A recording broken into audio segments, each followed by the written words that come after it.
Now, let's talk about the pyramid model that Triangle has developed, and it contains several components of workplace happiness. I was looking at the triangle and I saw like talent, workplace happiness, well being, and some other components.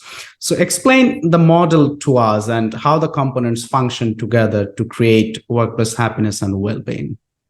Yeah, well, if the name of the company is Tryangle, of course you have to think in triangles, otherwise it can't be done. Mm. Now, for us, what's really important is it starts at the bottom.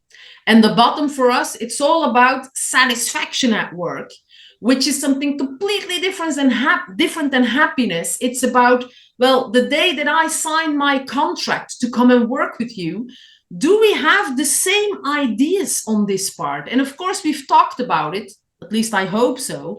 But what we often see is that we get ideas inside of our head that don't really correspond to what we are living once we end up doing the job that we think we were going to do, but it's completely different. So if people are not satisfied, if it's about payment, for instance, or infrastructure, yeah, the rest of the pyramid, it's not going to be able to change, because if people are not satisfied with the basic stuff of their work, it's difficult to go up a level higher. Now, at the basis, you will find two layers, you could say. It's all about satisfaction at work, but it's also about connection. Because you can have an amazing job, but if you are working with people that don't really lift you up, people that even put you down, you are in a difficult relationship with your coworkers or your boss, it's going to be a hard game to play. So those two, you have to get them covered first. And here we can use surveys, for instance. We can talk to people to figure out, is this okay, or is there work to be done? For job satisfaction, we always tell companies, hey, you have an inside job to do. When it comes to connection, which is all about communication and about leadership, there we can add value being Triangle. Now, what you need to know is that basis and the rest of the layers, it's all about a shared responsibility, because it's not only the co-workers who need to put in some effort. It's not only the company and the strategic positions within the company. No, we need to meet each other. Because if I, being a co-worker, if I say, I want to take care of my health, my happiness, and my company says, yeah, right, but it doesn't matter to us, I'm not going to reach the point of optimal collaboration. Vice versa, it goes in the same direction. Now, when the basis is covered, we can talk mindset, because there we can introduce the importance of positivity at work. And what we often see is that when people get stressed, for instance, it's the reptilian brain that kicks in. It's down here under our skull, you could say, the reptilian brain that is there for negativity, because it needs to protect us. So how about mindset? It's really related to the next level, which is all about well-being. And we see a lot of stress and stress prevention in the layer of well-being, of course. So if we want to, well, add value to the mindset, to positivity at work, we often need to talk about well-being too. And once we reach the level of well-being, for us, it's about personal individual health, mental and physical health. When you are there, then you can go to the top of the triangle, thinking about motivation, engagement, talent, for instance, to reach really the summit, the top being happiness at work. Because if you have healthy individuals within your organization, then they can meet each other to create like this best possible group, this best possible team, in which you can really make a dream work. And we come in at every layer within organizations. Sometimes they know where they should be starting. Sometimes they have done surveys, for instance. Sometimes we start by measuring, because we have to know what we should be doing, on which level we should be starting. And then we create different interventions like workshops and trainings, coaching, team coaching, or individual coaching. But we also do more and more consulting these days, big projects, where, for instance, when we have teams who have difficulties based on trust, conflict in teams, for instance, we often come in to see, okay, what's going on? How can we help? And which goals do we want to realize together? And just by talking, by giving people other ideas, we're never going to push, we're never going to convince them, but we're going to invite them into a thinking process to see if they can come to a different perspective, which might change what's going on here. And so far, Mahmoud, I have to be honest, and I have to say that we're having amazing results. It's not only me, it's thanks to the amazing Tryangle tribe that we can do such wonderful things. So when you first started Triangle, was it very difficult for you to get clients? Like, if you talk about happiness or workplace happiness or well-being, many people are very skeptical. They think happiness is just a feeling, and you have no way to put some interventions so that, you can change it. So was it difficult? Did you face any difficulty or problem when you were just starting out? Back then, yes. Today, we still face some challenges. And honestly, we do a lot of happiness at work interventions, but we don't call it happiness at work. For a lot of companies, we're here to do well-being at work. Okay, we know from our expertise that this is about happiness at work, but if it's well-being for you, let's just call it well-being. We've had this example where we needed to do a training on stress management. And the participants were like, we don't have any stress. Okay, what issues do you have? Oh, maybe a bit on concentration and focus, because we do have a lot of accidents on the site, I've given my prepared stress management training, but I didn't use the word stress anymore for the entire day. But we talked about how can we do a focus exercise? Hey, how can we boost our concentration? And we did exactly what we thought we were doing, but by putting in other words. And that's something that we are still doing today. We do see a change in program though, because we started out really being known as a well-being, delivery, let's say. We did a lot of yoga at your desk training, for instance, or the introduction to mindfulness at work. We still do that kind of training, but less and less. Because nowadays it's more about leadership, it's more about communication, hybrid working. How can we still be connected to each other and to our employer if we're not there anymore the entire time? So we see that the program changes, but for the rest, it's actually a bit same, but different. We still keep on adapting our language just to help our customers. And also, apart from your work at Triangle, you have written a book. The title is From Prosperity to Happiness at Work. I have no way to pronounce the Dutch title. It's Van Welvaart naar Werkgeluk. Is it? That's it, baby. Perfect. Okay. So tell us why you decided to write the book and how long it took to write it and how difficult it was to publish it. Okay. So it's only available in Dutch. So far, it's only available in Dutch. Yeah, okay. That's it. Maybe it can already help, but there are some beautiful drawings in there, by the way. Voila, here you find some of them, and you can even say, okay, this changes perspective, doesn't it? Yes. So why did I decided to write this book? Because there were a lot of stories that I heard myself telling during my sessions. And I was like, oh my God, I'm kind of like on the repeat button the entire time. Why not invite people into the book? Because for me, it was the moment to add new stories to my storytelling backpack, let's say. But I was like, yeah, but so many people haven't heard this story yet. So this is actually my personal story, you could say, but from a professional approach. And once I had written the book, for me, it was like, yeah, we'll go to the next page in my head. And now I can add new stories into my training, my teaching, my coaching. As I said, I'm a quick writer. It took me not even 6 weeks to write the book. It's not that it was 6 full-time weeks, but when you're passionate about something, you go like, oh, I was early in the morning, I was already writing. And after my day at work, I was like, oh, I still want to write a couple of pages. And I think by a rhythm of I don't know, 2-3 pages a day, that went really quickly. Now, I have to admit too that this is really teamwork, because I did the writing, my colleague did all the visuals, and my other colleague did all the editing. So we decided, because I already had the experience of publishing with a publisher, but for this book, we decided to do it on our own. So this is really Tryangle material, you could say. You see another book here, Werken aan Werkgeluk. Well, to put in an effort to work on happiness at work, you could say.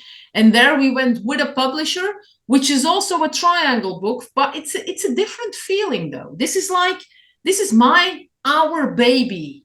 And that's more a product, you could say. Tell us a summary of what you discussed in the book. Like you said, it's mostly your story, but have you laid out any recommendations or suggestions for people who want to increase their happiness and well-being at work? Maybe also for companies, have you laid out any kind of recommendations?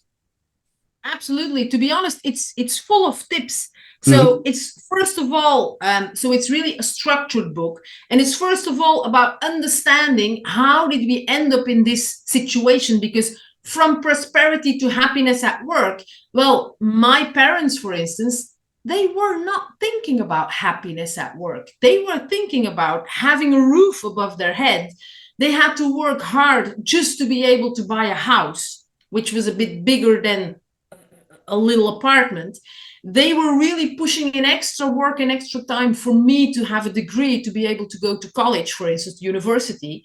And well, their reality was completely different. So we first look at society, what made society grow from, well, being in search of prosperity. When we reached that level, then we had this well-being law here in Belgium. How did it come that it got squeezed into the law? And when we reach the point of well-being, we don't really become ill anymore because of work. On a mental level, definitely yes, because a lot of people are ill here in Belgium, mentally spoken, burnout, for instance. But on a physical level, it's pretty okay in the meantime. So that's when happiness at work kicks in. So it's kind of like a framework, you could say. And then we go to, okay, so yeah, today, how come happiness at work has become such a topic? And how can you become happy or happier at work? I give a lot of tips and insights, some scientific research, but also a lot of models, like, for instance, communication is an important aspect to be, if you want to be happy at work.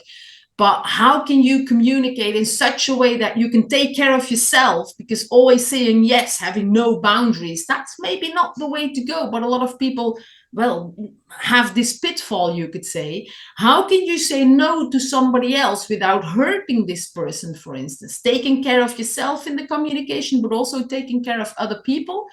And that's what we've put in with a lot of exercises, a lot of fun aspects, you could say, and also a lot of personal stories, like, why did I become a chief happiness officer? Because my mom, I think she's the person who has been the unhappiest at work you can ever meet. Okay. And just because of the fact that she was always nagging about how unhappy she was at work, as a child already, I was like, oh my God, I have to enjoy my life now when I'm still at school, because when I start working, it'll be done, you know, it's over with all these big smiles and happiness. And I think she was the one who pushed in the first seed of my, well, actual job. Yeah, I understand. I get it. So what are your personal sources of happiness in your life? Oh, I have so many of them, but if I look at my top three, maybe, first of all, my family. And I'm not only talking about, for instance, my partner and my 1-year-old daughter, who is putting in a lot of energy into daily life these days, but also my parents and the VIPs in my life, family, but also friends, of course, and also some professional relationships for that matter. I think my number two, but it's a close call with number one, I have to admit, it's my dog, because whenever I feel bad or sad, I take my dog. She's always there. I don't know how she does it, but it's empathy. She feels it. We go for a walk, we do some sports, and I forget about the world. And I think that number three, For me, it's about music and dance. Oh. If I can just grab this moment, like for instance, this morning, I was stuck in traffic in my car and I was sitting there surrounded with other cars and people being there like this. And I had a little song on the radio that I really loved. So I put it a bit harder and I was like, yeah. And then you start. And Yeah. all of a sudden, I didn't care anymore that I was stuck in traffic and I was sitting there going all the way. And I had people looking at me like, what's going on? I don't care. Just by having fun, being yourself, doing what you feel, what happens is often people first look at you like, really? And then they start smiling. And I really had this experience this morning. I looked at around me and all of a sudden I had some people first looking at me like, and then they were like, and it made my day. So it's those small moments that if you get to create them as golden moments, I think that everybody benefits from it, and it boosts your positivity. And I think that's the most important part. And of course, meeting people like you, Mahmud, that's also something that gives me a lot of fun and energy. Thank you. Likewise, because I also love it when I talk to people from different parts of the world about happiness, because, I very strongly care about this workplace happiness thing. I have worked in places where I was not happy, very toxic workplaces, or there were many problems in different parts of the office. And I have also worked in places where I was really happy. And my productivity increased, my concentration increased, my collaboration with my teammates increased, So I really, really understood and felt and experienced the changes firsthand when you are working in a place where you are happy, when you can, think about the pyramid, think about the triangle pyramid. So if all the elements, if you put them together and you have a happy employee, happy person, so, everything is just easy. Everything becomes very, very, there are no problems. So everything is going just fine and smooth. But if you have a place where you are working and you are not happy, you don't see happiness, right? It's abstract, but it affects every aspect of your life, in your personal life and also in your professional life.